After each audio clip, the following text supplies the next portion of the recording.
trabalho no curso Lívia Kinneman e dou aula das disciplinas de português, redação, raciocínio lógico, matemática e direito constitucional.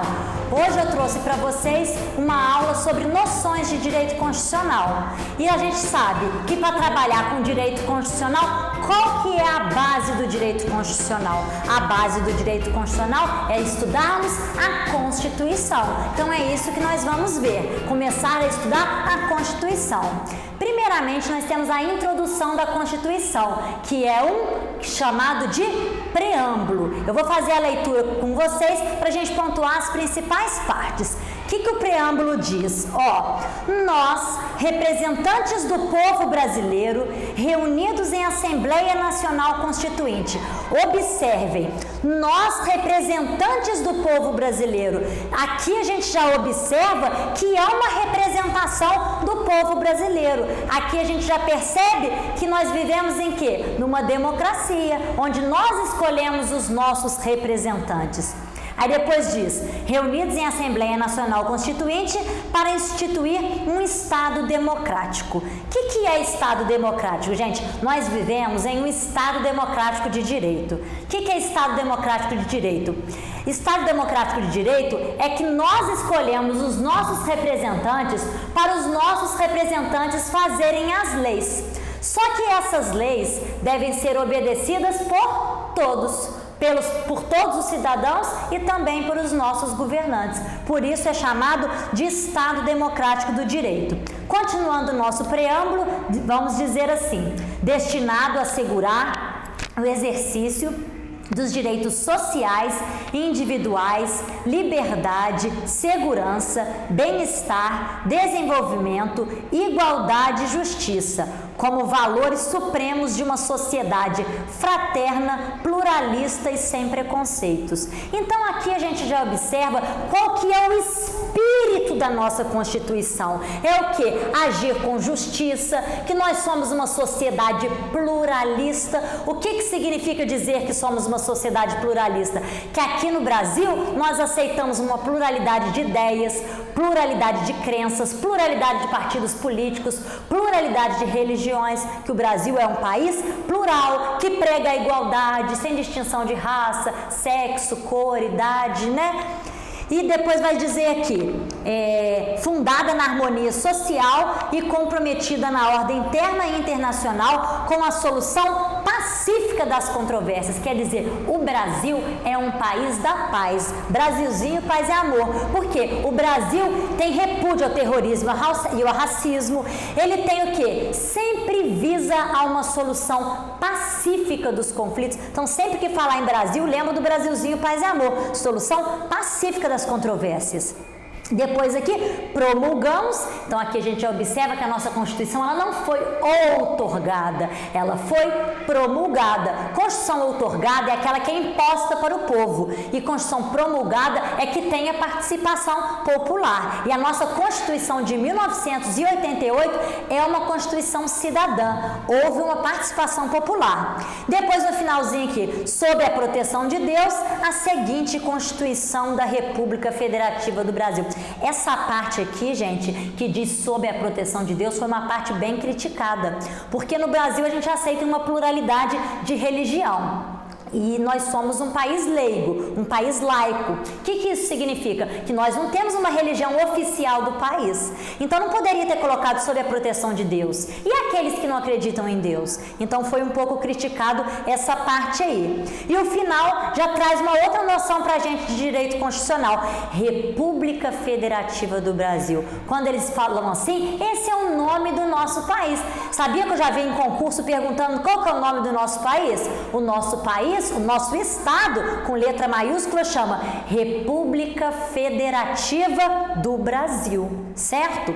Agora, nós vamos ver, gente, que através desses conceitos do preâmbulo, nós também podemos tirar qual que é a nossa forma de Estado, qual que é a nossa forma de governo, qual que é o nosso sistema. Então, por exemplo, qual que é a nossa forma de Estado? Nós somos uma federação. O que significa dizer ser uma federação?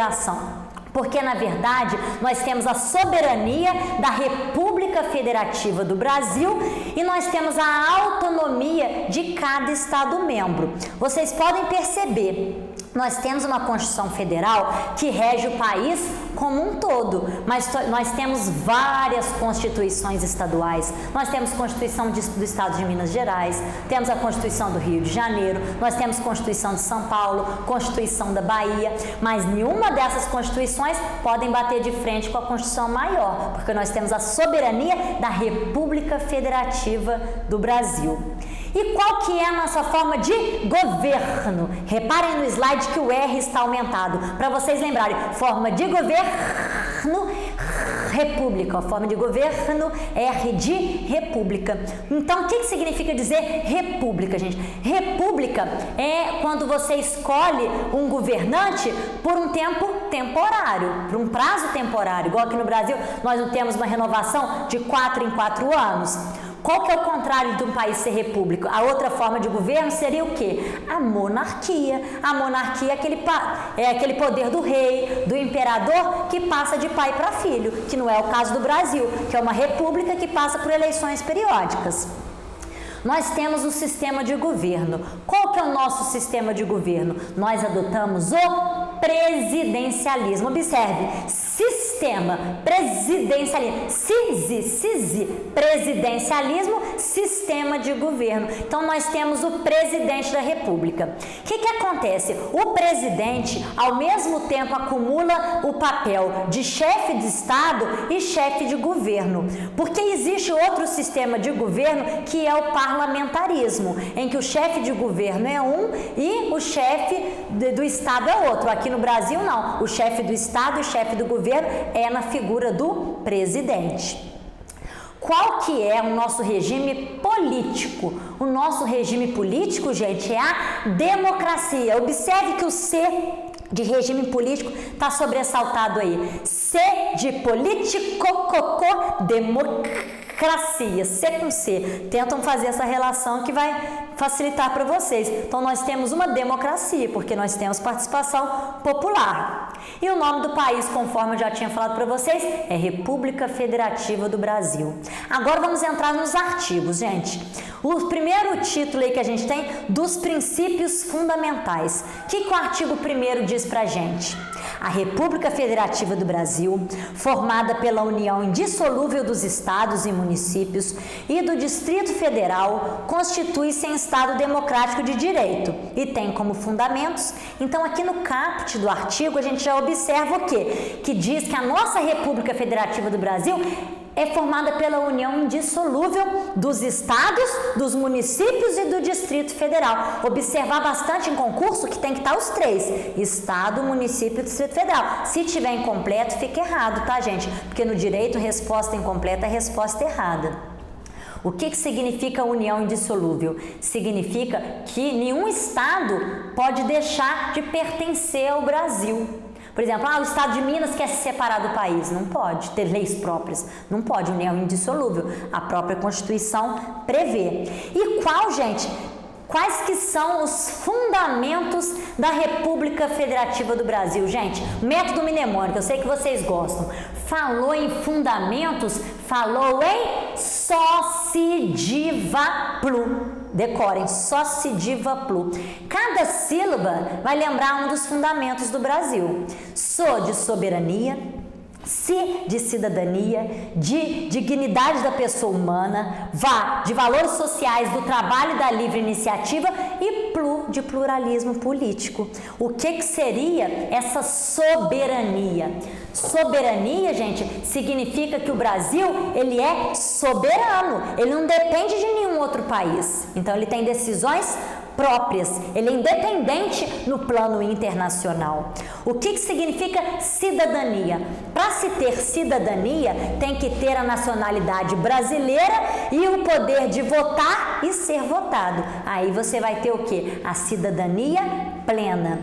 Dignidade da pessoa humana, gente, é um valor que visa proteger o ser humano, tanto no aspecto físico, psicológico, quanto no aspecto moral. E o que seria valores sociais do trabalho? Isso significa que todos têm direito a ter um trabalho justo e digno. E a livre iniciativa, o que seria? É a liberdade que a pessoa tem de escolher qualquer profissão que ela quiser, desde que a profissão seja regulamentada. Se a pessoa quiser, por exemplo, ser dentista, tem que tirar o CRO. Se a pessoa quiser ser advogada, tem que tirar o AB, mas a pessoa é livre para escolher a profissão. E temos também, para finalizar os fundamentos, o pluralismo político, porque o Brasil, igual eu falei para vocês no início, ele é um país plural, ele aceita diversidade de raças, diversidade de crenças, de ideologias, de religiões, de partidos políticos, né? Agora vamos para o artigo 2º. O que o artigo 2º diz? São poderes da União, independentes e harmônicos entre si, o legislativo, o executivo e o judiciário. Então, eles são independentes e harmônicos. Quando eu digo que eles são independentes, porque cada um possui a sua função típica. O poder executivo possui a função típica de quê? De administrar. Por exemplo, é a função de um prefeito, de um governador, de um presidente. O poder legislativo tem a função de fazer as leis e de fiscalizar o executivo. Tem pouca gente que sabe disso. O legislativo também fiscaliza o executivo, igual os vereadores, os deputados, né? E o judiciário é aquele poder típico de o quê? Aplicar a lei ao caso concreto. Então, é o dos juízes, dos tribunais que exercem essa função aí. Cada um tem a sua função típica, porém, atipicamente, um pode exercer a função do outro. Por exemplo, se eu pego o Poder Executivo, o Poder Executivo pode legislar? Pode. Não pode ter um projeto de lei partindo de um prefeito, por exemplo? Então, quer dizer, está legislando. Agora, em âmbito legislativo, pode exercer função administrativa? Pode. Por exemplo, quando contrata um funcionário, quando dá férias a um servidor, está exercendo o papel administrativo dentro do legislativo. Então, sempre um exercendo a função do outro. Agora, vamos para o artigo 3º. O artigo 3º é os que falam sobre os objetivos do nosso país. Então, vamos ler o artigo. Constitui objetivos fundamentais da República Federativa do Brasil. Quais são os objetivos, gente? Falou em objetivo, falou em congaproer, é um método mnemônico, congaproer. Então, cada sílaba aqui vai representar um dos objetivos. O primeiro, construir uma sociedade livre, justa e solidária. Então, tem que construir uma sociedade que seja justa para todos. O segundo, do G, garantir o desenvolvimento nacional. Observar que isso é pegadinha de prova. Eu já vi em prova falar de desenvolvimento regional. O objetivo do Brasil não é desenvolver uma região só, gente. Vamos pensar. É desenvolver o país como um todo. Depois o promover o bem de todos, sem preconceito de origem, raça, sexo, cor, idade e quaisquer outras formas de discriminação. Igual eu falei para vocês, o Brasil sendo plural, ele não tem discriminação. Então, independentemente de Horácio, vocês decorarem, porque no direito resposta incompleta é resposta errada. Então, tem que decorar Horácio, independentemente de origem, raça, sexo, cor, idade. Horácio, não tem preconceitos. E o E de erradicar a pobreza e a marginalização e reduzir as desigualdades sociais e regionais. Então, tomar cuidado com a palavra erradicar e reduzir, que em prova às vezes eles trocam, coloca reduzir a pobreza e erradicar as desigualdades. É o contrário, é erradicar, finalizar com a pobreza e reduzir tanto as desigualdades sociais quanto as regiões. A gente observa que tem região que é mais desenvolvida que a outra, por exemplo, o Sudeste é bem mais desenvolvido que a região Norte, Nordeste, né? Então, falou em objetivos, falou em congaproer. Guardem isso aí que vocês vão bem. Agora, vamos falar do nosso último artigo da aula de hoje, que é o artigo 4º, que a gente vai falar sobre os princípios que regem as relações internacionais. O que o artigo 4º diz, gente? A República Federativa do Brasil rege nas suas relações internacionais pelos seguintes princípios. Aí vai mais um método mnemônico. Panico, soco rede. Panico, soco rede, porque o I é duas vezes, ó, panico, soco rede. Cada letrinha, gente, vai lembrar um dos princípios. O P seria o quê, gente? Prevalência dos direitos humanos. Quer dizer que os direitos humanos ele tem que sobressair, prevalecer sobre os demais. O A, de autodeterminação dos povos. Então, o nosso povo tem o quê? Ele é autodeterminado, porque tem uma cultura própria, não depende de outro país, tem sua própria cultura. Depois nós temos o N, não intervenção, ou seja, o Brasil não admite intervenção de outro país aqui no nosso estado, né? No estado com letra maiúscula. Depois o I, de independência nacional, nosso país é um país independente. O outro I, igualdade entre os estados. Quando eu falo estado com letra maiúscula, estado entre países. Quer dizer, o Brasil está no mesmo patamar que a Alemanha, que França, Estados Unidos, igualdade entre os estados. É assim que é o princípio que o Brasil vê em relação internacional, com igualdade. Depois nós temos o CO, aqui a gente já começa com sílaba, tá, gente? O CO seria o quê? Cooperação entre os povos para o progresso da humanidade. Então, todos os povos têm que contribuir para que a humanidade cresça. Depois, nós temos o quê? O SO, que é solução pacífica dos conflitos. Brasilzinho, paz e amor, né? Solução pacífica dos conflitos. E, por último, RE, de repúdio ao terrorismo e ao racismo. O Brasil é totalmente contra tudo que afete os direitos humanos. E D, de defesa da paz. Porque o Brasil quer que o quê? Sempre a solução seja mais pacífica. Ele defende o quê? A paz. E para finalizar, nós temos o parágrafo único. A República Federativa do Brasil buscará a integração econômica, política, social e cultural dos povos da América Latina, visando a formação de uma comunidade latino-americana de nações. Então, o Brasil vai procurar buscar a integração econômica dos países da América Latina. Eu já vi em concurso falar a integração dos países da América do Sul. Não é América do Sul, não, gente. Isso é a integração econômica e social dos países da América Latina. Então é isso, gente. Por hoje foi só. Muito obrigada a todos.